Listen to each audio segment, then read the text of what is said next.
It's got to be real. Be real. Be real.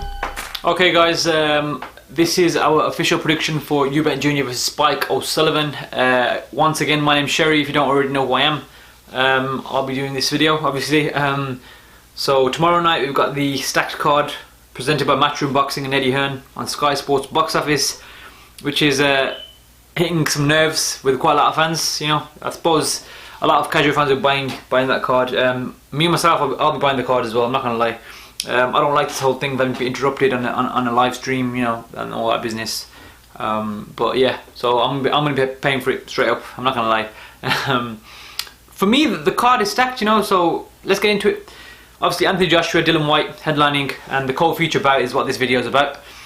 Co-feature is Eubank Jr., Chris Eubank Jr. with 1 loss and 21 wins, 15 knockouts, and then Spike O'Sullivan, Gary Spike O'Sullivan, as Chris Eubank keeps saying. Gary has 22 wins, 1 loss, 15 KOs, so very, very comparable records between both fighters. And this is a fight which I wouldn't say has caught the imagination of the public or is even particularly a massive fight. It's just, it fits the title of the pay-per-view, same way Anthony Joshua and Dylan White does, but I think this has a lot more stick to it in terms of their intentions truly are bad. You know, it's literally, pun intended, it is what it is. But now, getting into this fight, both men have one thing in common. They've both lost to Billy Joe Saunders. Billy Joe Saunders will be, who's undefeated, he'll be fighting Andy Lee, Irish Andy Lee, the cousin of Tyson Fury and the current WBO World Middleweight Champion, next weekend on the Xmas Cracker. Cheesy name for a card for a boxing show anyway, but Box Nation, Frank Warren, they put on a pretty decent show from the looks of it. That will be on December 19th, live at the Manchester Arena. Now, getting back to the topic of this video, Eubank and Spike. The one thing they got in common, the loss of Billy Joe Saunders. So what does that say? I think, not just with Billy, I think with any boxer, if they can establish a jab and a work rate and keep distance, they beat both these men. And that doesn't mean that any old person will do that, but I think that is a formula that will cause trouble for these guys. These two guys have, neither of them have a great defense or particularly great footwork. You know, especially Chris Eubank Jr. I've been to the gym. I've seen him. His offense is impeccable, brilliant. He's vicious, and he has spite. You know, Spencer Fearon, big up Spencer Fearon. He always says this guy's spiteful. He's not like his dad. And his dad said himself at the press conference, he goes, "I'm a nice guy, you know. My son isn't. We're not alike, you know." Eubank Jr. He's full of anger. You can see a lot of spite and just, you know, bad intentions from this guy. You know, when he's in the ring, you know what I mean. Very vicious, very, you know, he's there to do a job and hurt you. He's not bothered about the sport so much. He's there to go out there, put on a show for the fans and, you know, really give it to you when you're in the ring. Now Spike, you know, he's one of those guys who, he's been built up as someone with some serious power, one-punch knockout power, as evidenced by his knockout of Anthony Fitzgerald last year in Ireland. But who is Anthony Fitzgerald, man? But Spike went on to fight on the James DeGale undercard on PBC. Then once again, I believe, on the Lamont Peterson undercard in October, the night before Golovkin Lemieux. So that was, what, 2 months ago nearly. Well, 6 weeks, sorry. Chris Eubank Jr. last fought on October 24th in a terrible and disgraceful mismatch by Eddie Hearn and Matchroom Boxing and even Team Eubank. I don't know what the hell they were thinking taking that fight. Nothing to accomplish. Yes, to get him out in the ring, get him shown on Matchroom before you throw him in a pay-per-view fight, that's fine. But it didn't accomplish anything for him. I don't think it even endeared him that much to the fans. If anything, it gave them more ammunition to use against him and his father. He gets a lot of hate, this guy. Nice guy. Genuine, down-to-earth guy. Chris Eubank Jr., his dad, his sister, everyone, they're all really nice people. Now, this fight itself, who wins and why, and what is on the line? Now, what's on the line is a WBA World Middleweight title shot, #1 mandatory position, which, to be honest, I think is a bit of a step too far for either man at this point in their career. You know, I've always said Chris Eubank Jr. has the tools to be someone special and to take British boxing to the next level. I truly believe that. I've always believed that. Call me a psycho, call me an idiot, say I don't know shit about boxing, that's fine. It's my opinion, I'm entitled to it. He has the, you know, the look, the style, and I just think with the right coaching, aka Adam Booth's now in the camp as well, so that will also help him. And with his father stepping back a bit, this guy will be something big, and he needs to show his personality more. The gloves are off between these guys was extremely boring because Spike didn't really get involved. He wasn't bothered, to be fair, and I think he was a bit nervous. But Junior was trying to give it. But because of the fact that Spike didn't give it any back, he looked like Junior was trying too much and that he was just going a bit over the top. But I think it's 50-50.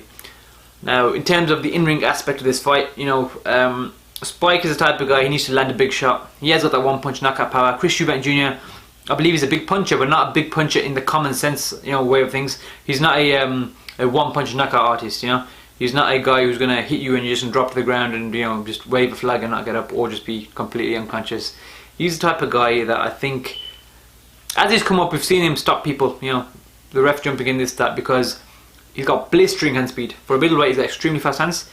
And I think he has power, it's a matter of accumulation of punches. It's not the fact that one big punch and that's it, accumulation. Dmitry Shudinov, that is the evidence for that. In the 12th round, I think he threw 60 something punches within 40 seconds. Now, maybe I'm wrong, but I'm pretty sure that's what he did. I was there live, ringside. I was literally in the front row, one of the front seats, and I saw that live. The guy is incredible in terms of hand speed. But this is it now. He was planting his feet more in the later rounds, so he got his shots off more. He managed to hurt him more, but he didn't drop him. He didn't knock him down. He bust his face up because of the accumulation of punches, and that Dmitry Shudinov doesn't have a great defense. Nor does Spike, nor does Chris Eubank for that matter. That's one of his weaknesses, I think, probably his biggest weakness. The lack of footwork may be an issue for Eubank if he can't move enough. I think he needs to move in this fight. Obviously, take his chances when there's an opening. Spike, I don't think, has particularly great hand speed. He just has power, and he's got a heart and he's got a chin. He keeps saying, I'm gonna knock you out, I'm gonna knock you out. That's all he's saying. Gary, lovely guy. I got him on Twitter. I've messaged him a few times, messaged me back, interviewed him. Nice guy. I do think he believes that he's gonna knock Chris Eubank. Genuinely believes and wants to knock him out. Which I suppose that would be a big upset in terms of people aren't really picking him to win this fight. Nor am I. I'm picking Chris Eubank Jr. to win this fight. I think overall he's the most skilled fighter. He's got a wider array of punches in his ammunition. His uppercuts are deadly. If he lands those uppercuts, they're going to hurt Spike, especially the way Spike's guard is and the way Spike stands when he's in the ring. I don't think he's not going to be able to block that punch. It's like Miguel Cotto and Saul Alvarez. He's not going to be able to learn to block the uppercut, especially Eubank Jr.'s speed and the angle that he throws it from. It's quite tricky.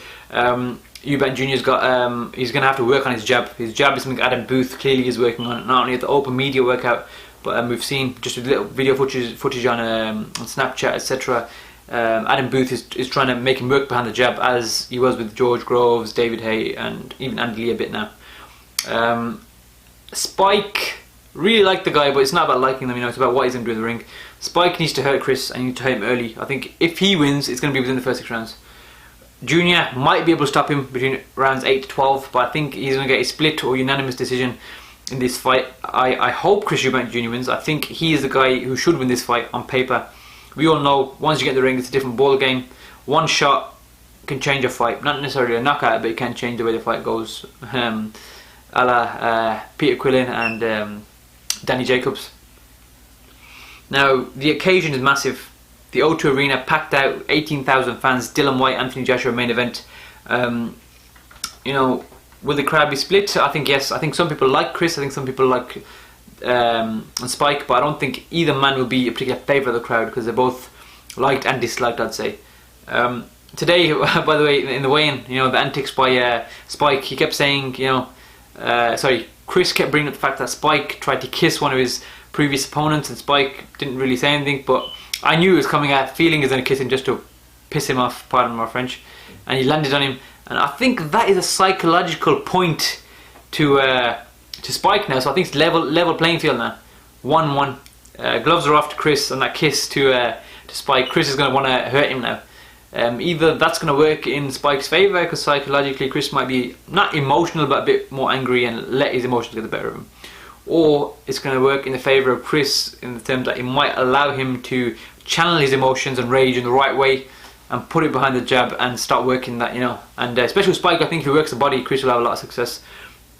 But it's a tough fight to call because I don't think Chris can knock Spike out. I think he can stop him in terms of maybe a TKO with the referee jumping in late in round, like I said, 8 to 12, any of the championship rounds. But I think this will be the fight of the night. I don't think Bellew Masternak is fight of the night. No way. Kevin Mitchell Barroso definitely has a great chance of being fight of the night. But I think overall, in terms of the stick between these two, the banter at the press conferences with Chris Eubank Senior adding a bit in the other day, and also just the fight styles itself. I think the styles will mesh well. I think Chris Eubank Jr. will be forced to fight at times. I think Spike, I don't think Spike is some immaculate boxer who's going to catch up to him and cut off the ring, no. But I think there will be points where Chris Eubank Jr. will have to fight to get out of the corners and to get him off him. I think Spike will just be relentless in terms of coming forward. Even if there isn't really a plan, just trying to get in range and just let some bombs go and hope one lands. That might be Spike's plan. And I'm not surprised if it is. And if he lands, he lands. Fair play to him. I do believe Chris Eubank Jr. will win this fight though. I think levels in boxing are something that will be evident tomorrow. Not only this fight, but in the main event as well. I think, like with Anthony Joshua, look, AJ needs to get hit on the chin and hit hard. Not because I want to see him get knocked out or lose, but because I want to see where he's at. David Price was built as some rising star, some phenomenon, and he got knocked out 3 times. Everyone gets knocked out, it's not an issue. But I want to see Anthony Joshua get hit. I want to see someone try and hurt him. I want to see someone try and take his heart. I want to see, does he have those qualities in him to become a box office star, a boxing superstar, etc., etc.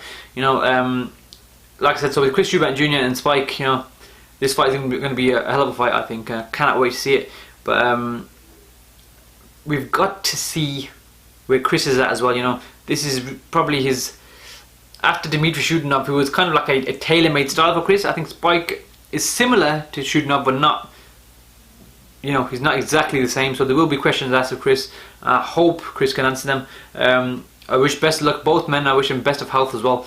And I hope Spike can get in there and do his work, man, because I think he's one underrated fighter in terms of his profile and just the way he is. But he's a down-to-earth guy, he's a nice guy. Same goes for Chris, and both camps are very, very good in terms of their public relations and with the media. So tomorrow I'm definitely looking forward to this card. Once again picking Chris Eubank Jr. to win this fight. I don't think it'll be easy. I think he can make it easy for himself if he learns to box and move and fight when he needs to, not just jump in and attack and just get caught with stupid shots because of his defense, his poor defense. He needs to move, move left and right, duck, weave, everything. All the basics need to be put into play. If he can master the basics, Chris Eubank Jr. will be a hell of a fighter. And then that rematch with Billy Joe Saunders down the line at some point, who might even be world champion after next Saturday. Fingers crossed. I'd like to see him win that. And that's a super fight for Britain and for World Championship as well. So my pick is Chris Eubank Jr.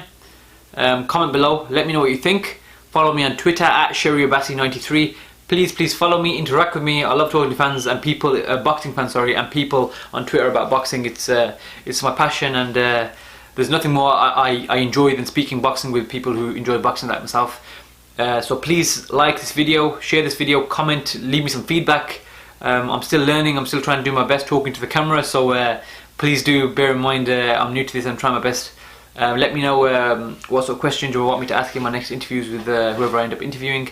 Tweet me, get at me, and like us on Facebook, follow us on Instagram, Twitter, follow us as well at BeRealTV, and subscribe. Once again, thank you so much for tuning in if you did. Appreciate it. Got to be